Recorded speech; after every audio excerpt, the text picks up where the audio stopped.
Hey, welcome back. So today I'm going to show you how to sign in on Chrome browser. So I'm going to show you step by step. So first you have to open Chrome browser,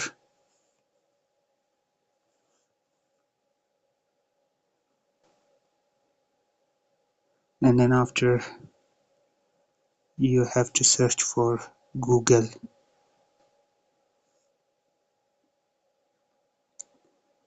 So here you can see the uh, Google appear on the screen, and you have to click on the right corner.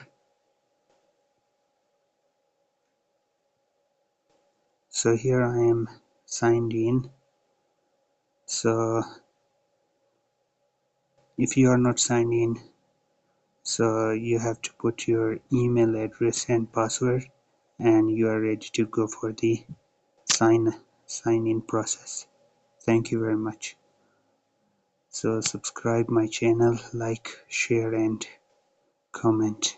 Thank you very much.